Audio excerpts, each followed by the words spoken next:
Good morning, class. First subject moral topic the rude horse. So, children, today I will discuss in your fifth chapter, and the chapter name is the rude horse. So, today I explain the chapter. Okay, so let's start now. The rude horse, that means अशिष्ट घोड़ा यानी असभ्य घोड़ा. ठीक है. So there was once a farmer who had an ass and a horse. तो एक बार क्या हुआ कि वहाँ पे एक किसान था जिसके पास एक गधा और एक घोड़ा था. One day they were on their way to the market to sell produce from the farm. एक दिन क्या हुआ कि किसान जो है वो अपने फर्म की जो उपज थी, जो उसने उपज अनाज वगैरह जो भी उगाया होगा, वो अपनी उपज को बेचने के लिए कहाँ गया? बाज़ार गया, जाने वाला था. तो फिर क्या हुआ? The horse trotted ahead enjoy itself while the ass struggled along carrying the whole load. तो क्या हो गया फिर उसके बाद कि घोड़े ने आगे बढ़ने का खूब आनंद लिया. घोड़ा मज़े से चल रहा था, जबकि गधा जो था वो पूरा बोझ उठाए हुए, है ना, इतना सादा बोझ था कि वो पूरा बोझ उठाने के लिए स्ट्रगल कर रहा था, प्रयास कर रहा था ना उसका. इसके बाद after a little while the ass said to the horse my load is too heavy for me. थोड़ी देर बाद घोड़े ने गधे से क्या कहा कि मेरा बोझ मेरे लिए क्या है? बहुत भारी है, और I will not able to carry it all the way. और मैं इसे पूरे रास्ते नहीं उठा पाऊँगा, मैं इसे पूरे रास्ते उठाने योग्य नहीं हूँ, क्योंकि बोझ जो है वो बहुत ज़्यादा है. So please take a little of this load from me. क्या हुआ कि कृपया, वो उससे रिक्वेस्ट करने लगा कि कृपया इस भार को, इस बोझ को मुझ पर से थोड़ा सा हटा लो. वो उससे क्या कर रहा था? रिक्वेस्ट कर रहा था कि कुछ लोड जो है वो तुम ले लो, है ना, कुछ बोझ तुम उठा लो. फिर उसके बाद the impolite horse rudely scorned the ass. उसके बाद क्या हुआ कि चलते हुए इस घोड़े ने क्या किया? गधे को बेरहमी से लताड़ा, ठीक है, या मारा, जो भी. फिर उसके बाद asses are made to carry loads, है ना. फिर asses are made to carry load, और उसने क्या कहा, मतलब उसको ये कह के लताड़ा कि गधे जो होते हैं वो किस लिए होते हैं? वो सिर्फ बोझ उठाने के लिए ही बने हैं, ये घोड़े ने उसे बोला. उसके बाद आ जाइए. We horses are only use to carry man.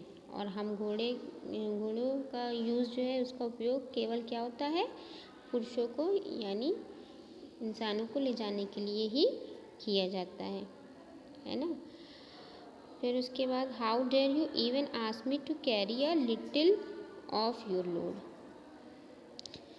कहता है कि तुम्हारी हिम्मत कैसी हुई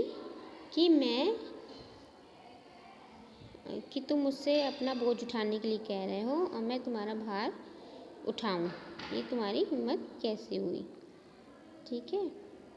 फिर after a while the S collapsed and fainted on the road. कुछ समय बाद क्या हुआ कि सड़क पर गधा गिर गया और बेहोश हो गया. Then the farmer unloaded everything from the ass bag and loaded it on to the horse's bag for the rest of the long journey. फिर क्या हो गया? अब किसान ने गधे की पीठ से सब कुछ उतार दिया कि वो थोड़ा सा रेस्ट ले ले, और बाकी लंबी यात्रा के लिए क्या किया? इसे घोड़े पर क्या कर दिया? लाद दिया सारा बोझ. उसके बाद next page, open the next page. Shame on me thought the horse. घोड़े ने क्या सोचा कि ये बहुत शर्म की बात है ना. वो अपने ऊपर क्या, अपने ही बारे में सोच रहा था कि ये मुझ पर कितनी शर्म की बात है if I had been polite and taken just a little from the ass when he begged me to, I would have to carry only a small load while the ass would have managed the rest.